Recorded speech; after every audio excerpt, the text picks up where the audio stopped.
Assalamualaikum warahmatullahi wabarakatuh. Hai pemirsa setia kasus Subang hari ini, bagaimana kabar kalian? Insya Allah pasti sehat semua. Sebelum kita ke pokok pembahasan, kami sangat bersyukur ya, kepada kalian yang telah mengklik video ini, yang artinya, kami yakin kalau kalian masih penasaran terkait siapa pelaku pembunuhan ibu dan anak di Subang, dan kalau begitu mari kita kawal sama-sama kasus pembunuhan Subang ini sampai terungkap. Update kasus Subang, Polda Jabar akan panggil Yosef besok, hingga dugaan pelaku orang terdekat. Kasus pembunuhan ibu dan anak di Subang hingga kini belum menemukan titik terang. Pada kasus pembunuhan Subang nyawa Tuti Suhartini dan Amalia Mustika Ratu pun menjadi korban. Yang terbaru adalah Polda Jabar akan memanggil Yosef, suami Tuti dan ayah dari Amalia. Dilansir Tribun Jabar pada Rabu, tanggal 24 November tahun 2021 dalam artikel berjudul Update Kasus Subang setelah 3 bulan, Yosef dipanggil penyidik di Treskrimsus Polda Jabar. Rencananya, Yosef akan dipanggil penyidik di Treskrimsus Polda Jabar pada Kamis, tanggal 25 November tahun 2021. Seperti diberitakan, kasus pembunuhan Subang ini mulai ditangani Polda Jabar sejak diambil alih dari Polres Subang pada tanggal 15 November tahun 2021.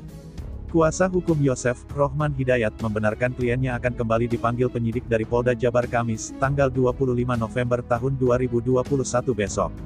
Besok jam 9-an atau jam 10 klien kami kembali mendapatkan undangan pemanggilan yang langsung suratnya dari Polda Jabar, ucap Rohman Hidayat.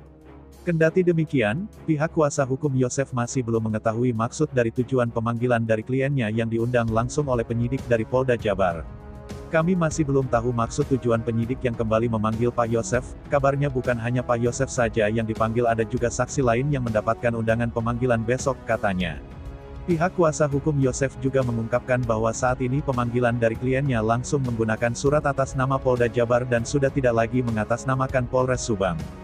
Dari suratnya langsung di Treskrimsus Polda Jabar ya, bukan lagi dari Polres Subang, sudah dipastikan penyidiknya juga dari Polda Jabar, ujar Rohman. 3 bulan berlalu, kasus perampasan nyawa itu akhirnya diambil alih Polda Jabar setelah sebelumnya ditangani Polres Subang. Merujuk pada temuan di TKP kasus Subang di awal penemuan mayat Amalia dan Tuti di bagasi Toyota Alphard, polisi meyakini pelaku perampasan nyawa Amalia dan Tuti orang dekat. Keyakinan polisi terkait pelaku orang dekat ini setidaknya didukung dengan 3 temuan di lokasi kejadian. Dokter ahli forensik Mabes Polri Kombes Pol Dr. Sumi Hastri Purwanti bahkan mengakui bahwa pelaku memiliki ilmu pengetahuan luar biasa dan sangat paham dunia forensik. Menurutnya, hal itu dimungkinkan karena saat ini sangat mudah mengakses pengetahuan tentang forensik. Meski memahami forensik, namun kejahatan yang dilakukan pelaku tidak sempurna. Tim Inafis Mabes Polri dan Polres Subang masih bisa mendeteksi sidik jari di tembok yang kering, pintu masuk, pintu keluar dan di mobil. Bahkan di setiran mobil dan pintu bagasi yang sudah dibersihkan dengan air pun masih bisa dideteksi sidik jari. Bisa ditemukan, mungkin waktu membersihkan cepat-cepat. Kemarin saya dapat sidik jari di sekitar mobil, di rumah juga, ujar Dr. Hastri dikutip Tribun Bali pada Rabu, tanggal 24 November tahun 2021 dari kanal YouTube Denny Darko yang tayang, Selasa tanggal 23 November tahun 2021. Diakui Dr. Hastri, sidik jari memang bisa dibersihkan dengan sabun. Karena itu jenazah kedua korban sengaja dimandikan. Di jenazah korban ini, Hastri mengaku memang tidak menemukan satupun sidik jari. Selain karena dimandikan, seusai dibunuh jenazah langsung diautopsi tanpa dilakukan swab lengkap. Otomatis sidik jari yang ada di situ hilang, akunya. Meski begitu, petunjuk yang didapat dinilai sudah sangat kuat untuk menjadi alat bukti yang bisa menjerat tersangka pembunuh ibu dan anak di Subang.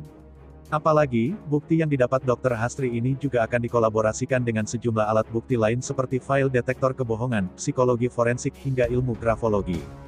Kepolisian didukung oleh tim forensik menyeluruh ilmunya, tegasnya. Saat ditanya, apakah yang ditemukan sangat kuat, tidak bisa terkontaminasi atau diframing. Dr. Hastri dengan tegas menyebut alat bukti yang ditemukan itu adalah sesuatu yang mutlak. Nah, bagaimana menurut kalian? Terima kasih sudah mampir di channel kami tim kru redaksi yang bertugas mengundurkan diri, semoga terus diberikan kesehatan amin, serta pelaku Subang semoga segera ditetapkan siapa pelakunya, amin amin ya robbal alamin.